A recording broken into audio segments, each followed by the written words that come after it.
Bismillahirrahmanirrahim. Kita kelas 12 Madrasah Aliyah Al-I'dadiyah Baharul Ulum Tambak Beras Jombang. Pada hari ini kita belajar tentang Al-Muhadharah As-Saminah, tentang al-istidzan fi awqatil khulwah, minta izin pada waktu-waktu khulwah. Apa yang dimaksud waktu khulwah di sini? Yaitu waktu di mana orang pada umumnya itu sedang beristirahat. Jam berapa? Malam. Jam berapa? Habis sholat isya. Mimba di sholat isya, gitu ya. Ya. Kemudian apa? Sebelum subuh. Dan pada waktu duhur. Itu ya. Itu kan ada ayatnya ya. Itu yang kita pelajari. Jadi Allah mendidik kita supaya punya sopan santun, unggah-ungguh terkait dengan menjaga orang lain dari rasa malu. Karena apa? Karena waktu-waktu khulwah di mana orang itu ingin menyepi mungkin dengan dirinya sendiri atau bersama suaminya, keluarganya, ingin orang lain tidak melihat. Kalau kita ingin bertemu pada hari-hari itu, ingin bertemu seseorang pada jam-jam itu, maka kita harus istidzan, tidak seluman-selumun, gak selamat ya, tidak nyelonang-nyelonong. Termasuk kalau mau masuk kamar orang tuanya juga harus istidzan untuk anak yang sudah balik. Al-istidzan fi awqatil khulwah, minta izin pada waktu-waktu khulwah, waktu-waktu di mana orang harus istirahat atau butuh istirahat. Qala Allah Ta'ala di dalam surat An-Nur ayat 58, 59 dan 60. Bismillahirrahmanirrahim. Ya ayyuhalladzina amanu, hai orang-orang yang beriman, liyasta'dzinkum, agar minta izin kepada kamu sekalian. Siapa itu yang harus minta izin? Alladzina malakat aimanukum, yaitu orang-orang yang melayani kamu. Dalam hal ini adalah budak-budak gitu ya. Atau kalau dalam konteks sekarang tidak ada budak ya, khodim atau pembantu yang ada di dalam naunganmu, pembantu yang kamu bayari misalnya dari situ. Waladina, dan orang-orang yang lam yablughul huluma minkum, dan orang-orang yang belum mencapai usia balik dari kamu sekalian. Berapa kali? Kala samarot, 3 kali.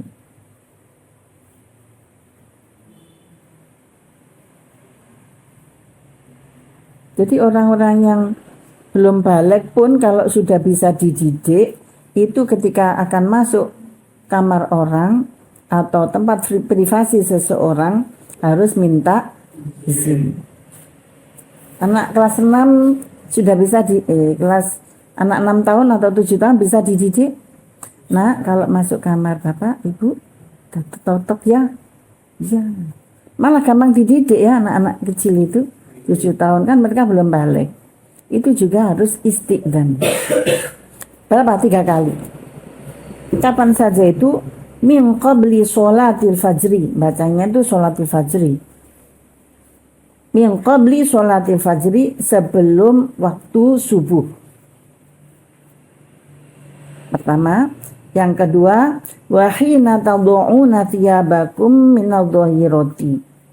Dan ketika kamu sekalian melepas pakaian, yaitu pada waktu duhur, pada waktu panas.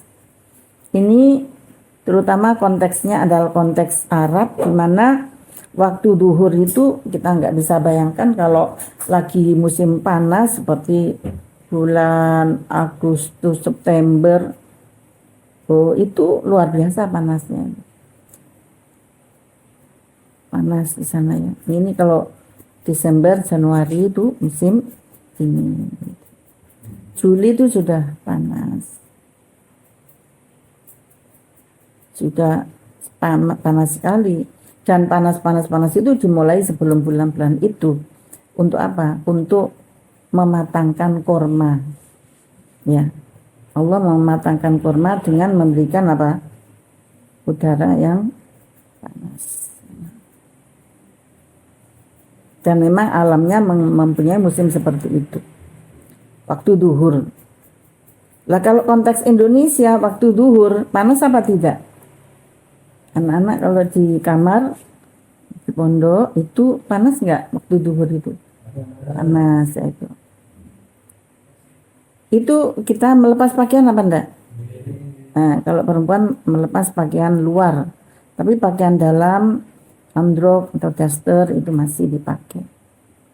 Wa min ba'di sholatil isya'i, dan yang nomor 3 adalah setelah sholat isya.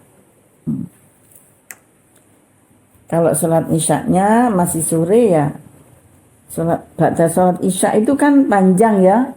Mungkin jam 9, mungkin jam 10 dan seterusnya. Salatu auratil lakum.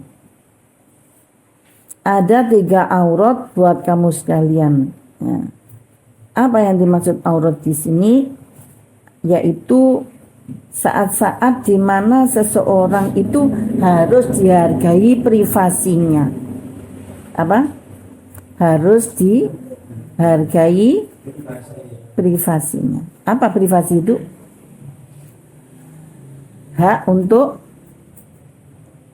dirinya sendiri, privasi, nggak boleh diganggu orang lain. Laisa alaikum wala alaihim junahum ba'dahun. Tidak ada dosa bagimu yang mau masuk itu, wala alaihim, dan tidak ada dosa bagi mereka yang merasa terganggu atau mempunyai hak privasi tadi. Junahun. Ba'dahun, setelah 3 waktu itu, yaitu sebelum subuh, pas duhur, saatnya orang istirahat, dan setelah sholat isya. Ini hati-hati kalau mau masuk kamar orang, mau masuk rumah orang, bisa dikira apa ya? Kira maling ya kalau malam-malam itu. Nah, kalau dalam keluarga mau masuk kamarnya adik atau kakak punya kamar masing-masing, itu kan privasi. Nah, di sini diistilahi dengan salatu auratin lakum.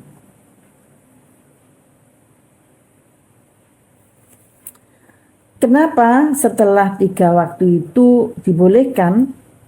Setelah subuh kita kan jamaah toh, terus setelah itu ngurusi makan, siap-siap sarapan pagi, siap-siap kerja, yang belajar ya siap-siap belajar. Jadi sudah ada kehidupan untuk menyongsong pagi dan siang dan seterusnya.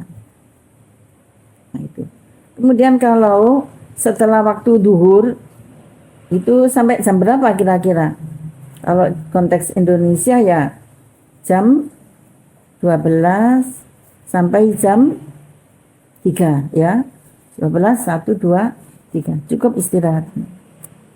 Atau jam 1, 2, 3. 2 jam cukup. Nah, tidak apa-apa setelah itu. Tidak apa-apa maksudnya ya. Ya tidak apa-apa kalau kamu berlalu lalang di dalam rumah itu. saling berkomunikasi karena pintu-pintu sudah terbuka. Tawafuna alaikum ba'dukum ala ba'din. Tawafuna alaikum ba'dukum ala ba'din. Masing-masing di antara kamu, antara satu dengan yang lain itu lalu lalang. Tawaf itu maknanya apa? Muter ya. Tawaf itu muter. Tapi yang dimaksud di sini adalah lalu lalang untuk bekerja, keluar masuk, membantu melayani juragan. Juragan membutuhkan pembantu. Atau orang yang ada di dalam rumah itu sudah rame lagi untuk berkomunikasi.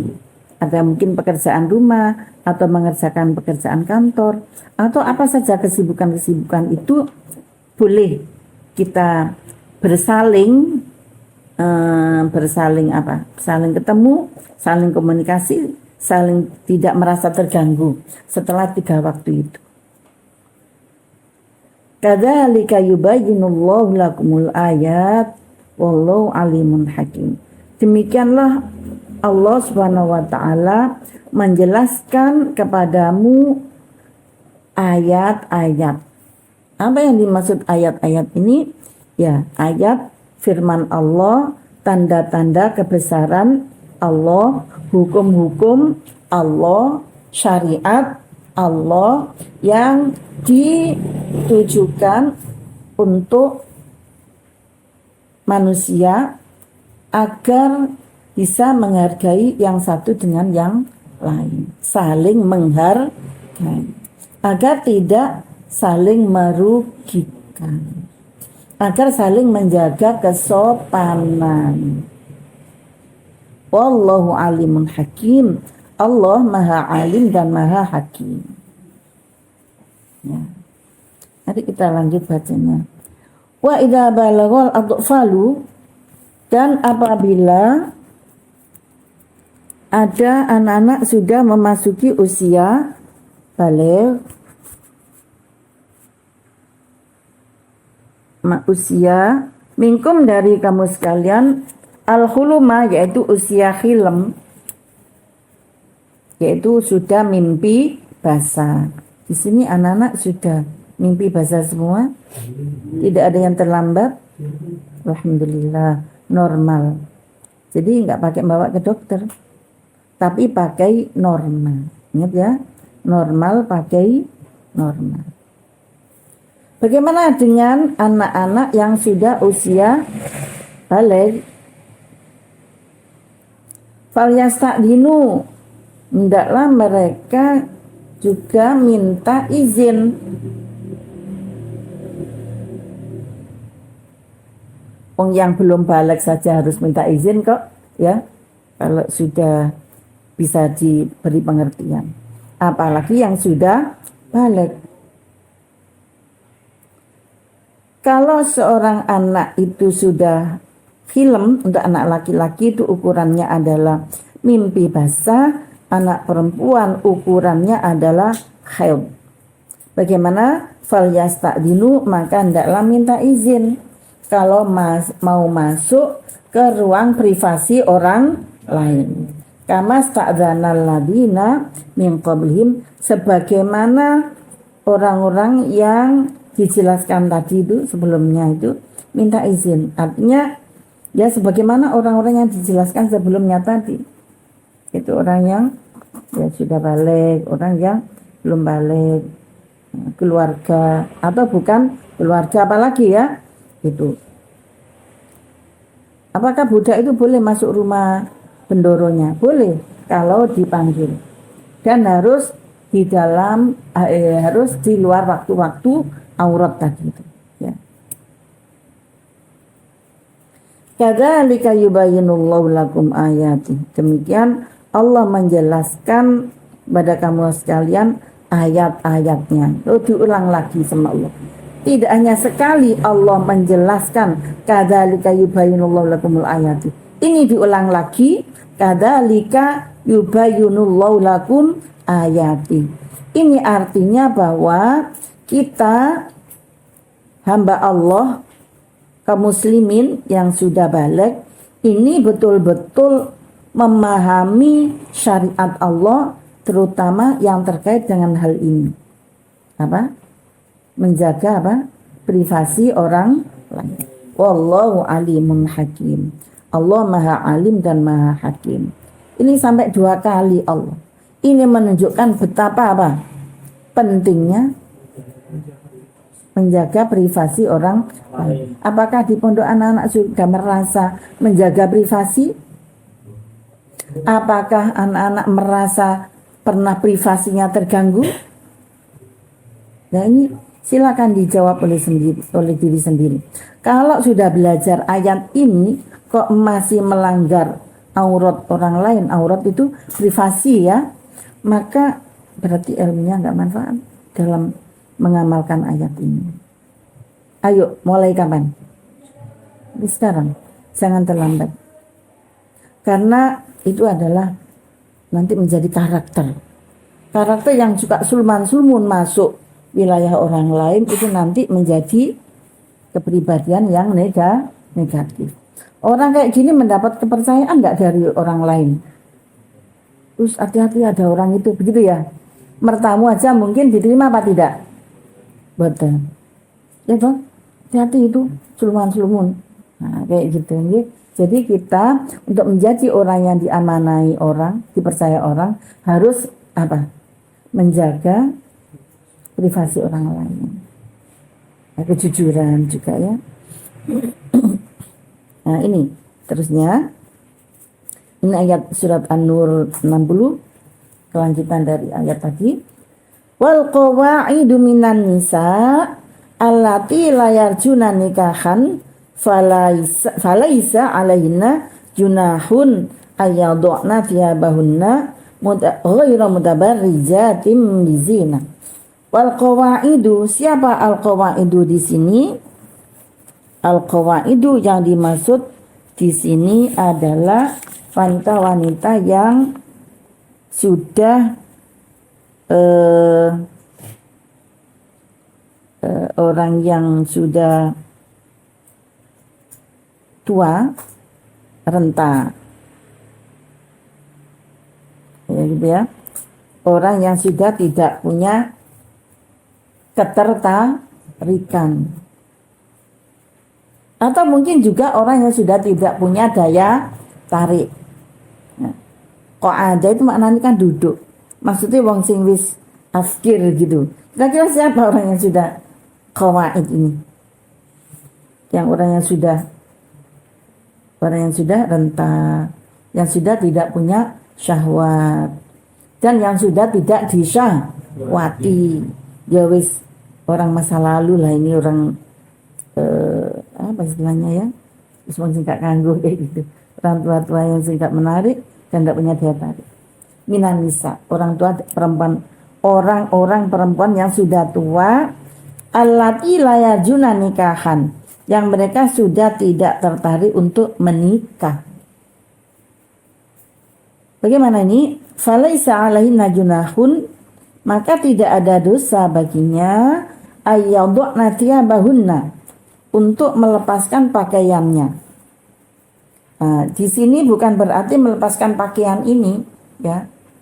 Ini konteksnya di Arab itu pakaian itu bertumpuk-tumpuk, pakaian dalam itu tipis, kemudian pakaian luar itu kayak pakaian dingin gitu, kemudian pakaian ada yang di luar lagi, ini pakaian yang hitam-hitam, kerubut-kerubut itu.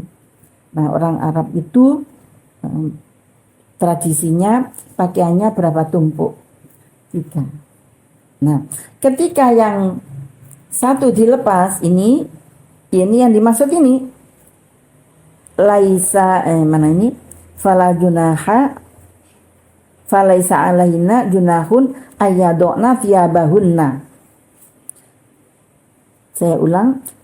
Dan orang-orang perempuan yang sudah tidak tertarik menikah, maka tidak ada dosa baginya untuk melepaskan pakaiannya. Loh, pakaian yang mana? Pakaian luar. Paham ya? Ini konteksnya Arab. Nah, dibawa ke konteks Indonesia, Pakaian yang mana?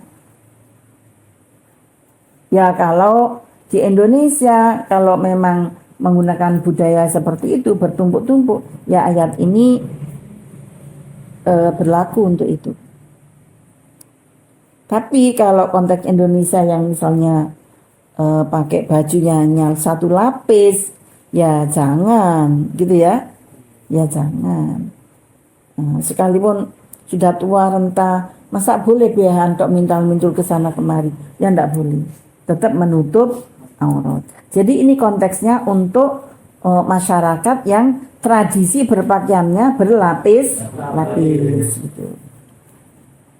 Yang olehnya melepaskan pakaian tadi adalah ghairu mutabarrijatin bizina, dengan tidak bermaksud untuk memejengkan auratnya. Zina yang dimaksud di sini adalah apa? Perhiasan. Perhiasan itu apa? Ya auratnya itu.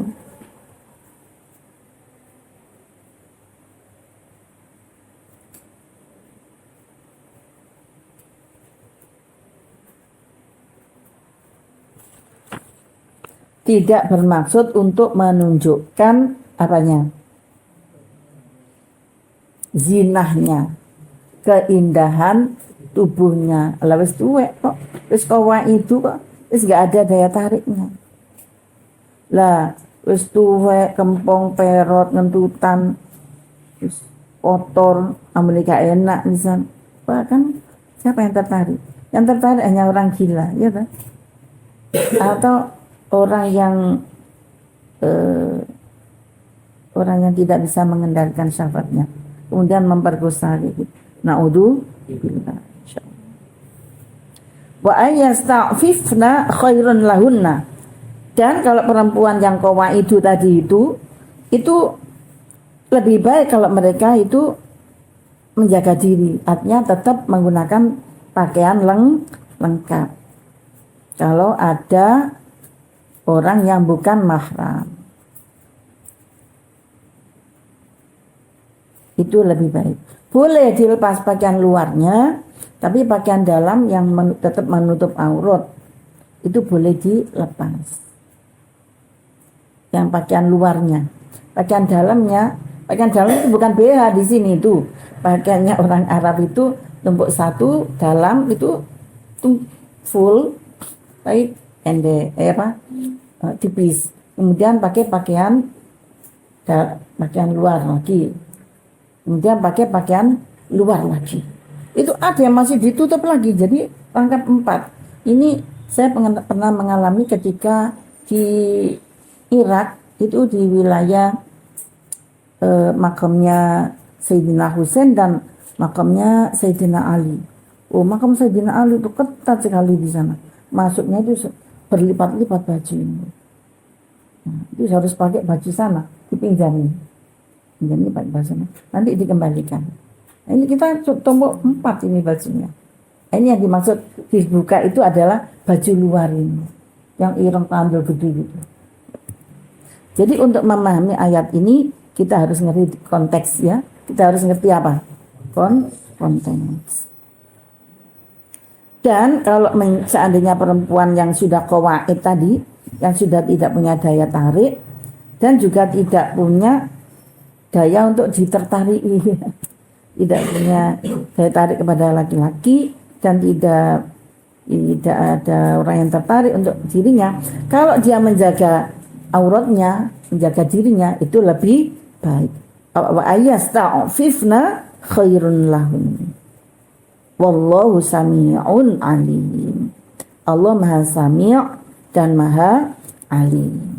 Ini betapa Allah itu sangat menjaga hubungan di antara sesama manusia, jangan sampai mengecewakan dan jangan sampai saling mengecewakan. Itu. Oke. Kita masuk pada sabab nuzul. Kenapa ayat itu turun? Nah, ini kan ayat ahkam. Ayat ahkam itu pasti didahului dengan sabab nuzul. Makanya santri wajib mengetahui sabab nuzul apabila akan memahami sebuah ayat, terutama ayat-ayat ahkam. Baik sebab nuzul yang bersifat khusus maupun sebab nuzul yang bersifat umum. Nah, terkait dengan sebab nuzul umum dan khusus ini sudah kita bahas di dalam kitab ilmu Al-Quran, ya, ulumul Quran. Sababun nuzul awalan, ruwiya diriwayatkan anna Asma binta Abi Martad, bahwa Asma binta Abi Martad dakhala alaiha gulamun kabirun, masuk ke dalam kamarnya dia itu sopo seorang gulam yang sudah dewasa, laha miliknya, yang dimaksud adalah budaknya. Seorang perempuan namanya Asma ini punya budak yang sudah dewasa. Kapan olehnya masuk? Fi waqtin karihat dukhuluhu, di dalam waktu yang dia nggak suka untuk ada orang masuk di rumahnya atau di kamarnya. Karena saking sebelnya kok ada orang tiba-tiba ujuk-ujuk masuk ke kamarnya atau ke rumahnya dalam keadaan dia tidak mau dilihat oleh orang lain. Fa'atat, maka dia sowan Rasulullah kepada Gusti Rasul Shallallahu Alaihi Wasallam. Faqalat, maka berkata Asma, matur, ya Rasulullah, inna khodamana wa gulamana yadkhuluna wa ghilmanana, inna khodamana wa ghilmanana yadkhuluna alaina fi halin nakrohuha, bahwa pembantu-pembantu kami dan budak-budak kami itu belusak-belusuk masuk ke rumah saya, bahkan ke kamar saya di waktu yang saya tidak suka untuk ada orang masuk pada waktu itu. Asma banyak khodimnya dan banyak budaknya, berarti ini perempuan kaya ini ya. Berarti ini saudaranya Al-Ghanawi ya, Marsad bin Abi Marsad Al-Ghanawi yang menyebabkan turunnya ayat wala tankihul musyrikati hatta yu'minna gitu ya. Fa anzalallah, maka Allah menurunkan ayat Bismillahirrahmanirrahim, ya ayyuhalladzina amanu liyasta'dhinukumul ladzina malakat aymanukum. An-Nur berapa? An-Nur 58 al-ayat. Waruyan, dan diriwayatkan an Muqatil bin Hayyan annahu qol, bahwa dia berkata, balaghona, telah sampai berita, anna rajulan, telah sampai berita kepadaku, anna rajulan minal ansor, bahwa ada seorang laki dari sahabat Ansor, wal wamraatihi wamraatahu, dan istrinya rojul tadi. Rupanya siapa? Asma binta Abi Marsad. Ini mirip ceritanya, tapi redaksinya beda. Sona'a lin Nabi sallallahu alaihi wasallam ta'aman. Mereka membuat daharan untuk Nabi sallallahu alaihi wasallam. Ya, jadi sowan sambil membawa apa? Faqalat Asma, maka Asma matur, ya Rasulullah, ma aqbaha hada, betapa konyolnya orang ini, betapa jeleknya ini orang. Innahu la yadkhulu alal mar'ati wa zawjiha hulamuhuma wa ma fi thawbin wahid bi ghairi idnin. Ya Rasulullah, bahwa ada orang masuk ke kamarnya perempuan dan suaminya. Siapa yang masuk? Yaitu gulamuhuma, budaknya. Jadi dia menceritakan tentang dirinya, tapi seakan-akan dia menceritakan tentang orang lain. Ya Rasul, ada orang itu punya budak. Lah kok budak itu moro ujuk-ujuk masuk ke kamarnya seorang perempuan bersama suaminya, yang suaminya itu sedang apa? Wa ma fi thawbin wahid bi ghairi idznin. Wa ma fi thawbin wahid. Nah, yang dua orang suami istri ini sedang dalam satu selimut. Olehnya masuk bi ghairi idznin. Anak-anak sudah mengira sedang ngapain itu suami istri itu.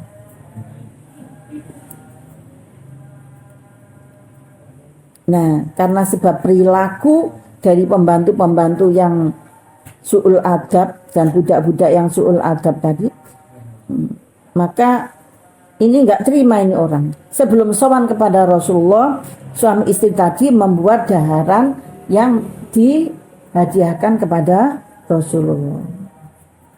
Boleh anak-anak ya, mau sowan bawa apa? Bawa daharan. Lu ngene iki kok TV apa itu? Trans 7 kok menghina apa? Kiai sowannya santri ya toh? Wong Nabi saja sahabatnya kalau mau sowan bawa apa? Bawa daharan.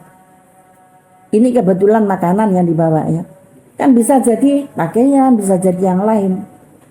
Jadi ini bisa dipakai dalil oleh kita kalau mau sowan ke kesepuan, tokoh, pakar, ulama, kita bawa buah tangan, gitu ya anak-anak ya.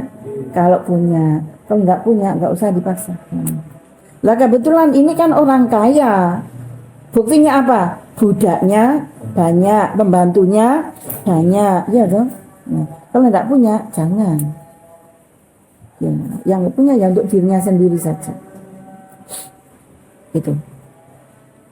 Jadi banyak apa yang dilakukan oleh para sahabat itu mengirim makanan-makanan kepada Rasulullah. Nah, sambil ngantar makanan, sambil sowan, sambil matur. Tak enak matur gak sungkan yuk. Ya Rasul, ini ada makanan gulai kambing, sampil untuk Rasulullah. Kalau konteksnya Rasul, ya Rasul, ini saya sowan ngantar masakan, enak saya masak sendiri, monggo didahar gitu. Tapi saya juga punya hajat lain ya Rasul, kepareng matur bahwa saya itu ada masalah dengan budak-budak dan pembantu-pembantu saya yang suluman-sulumun keluar masuk di rumah saya, bahkan ke kamar saya, atau menceritakan orang lain ya, ke kamar orang dan suaminya, perempuan dan suaminya gitu ya, padahal dia sedang dalam satu selimut. Biwa ini izinin kak kate. Kemarin kita kan sudah belajar tentang izin ya, istilah. Fa'anzalallahu fi dzalika hadhil ayat. Maka Allah menurunkan ayat ini karena kasus tersebut, yakni kasusnya al-abid wal ima. Kasusnya perilaku budak pembantu tadi itu. Nah, Tanian waruwiya anna Rasulullah sallallahu alaihi wasallam ba'atha gulaman minal ansor.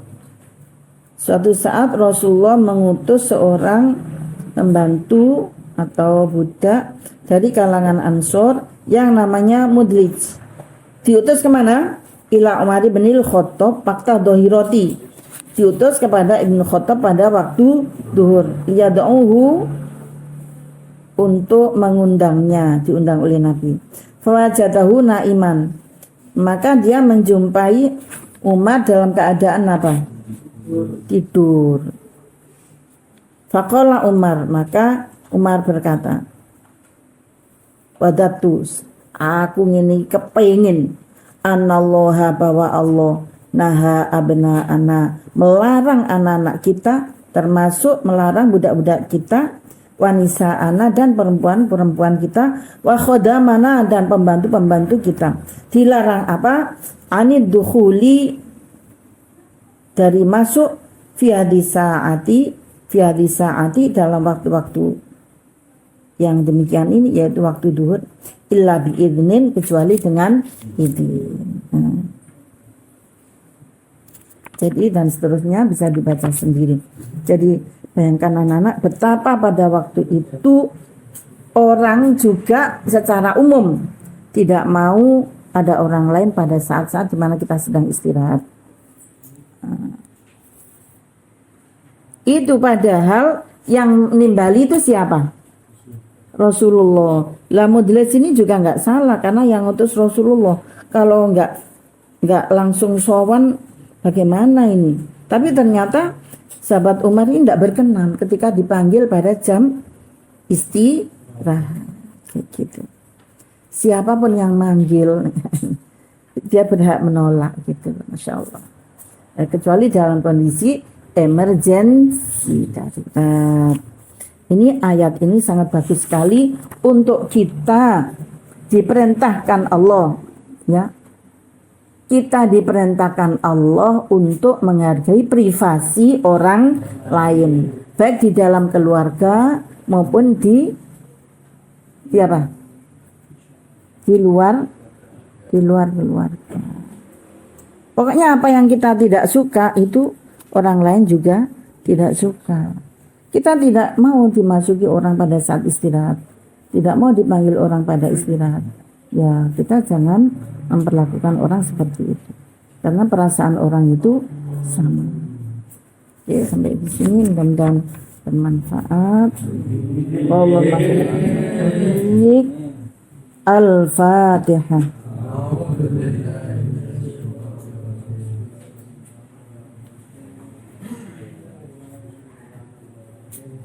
Assalamualaikum warahmatullahi wabarakatuh. Mudah-mudahan bermanfaat.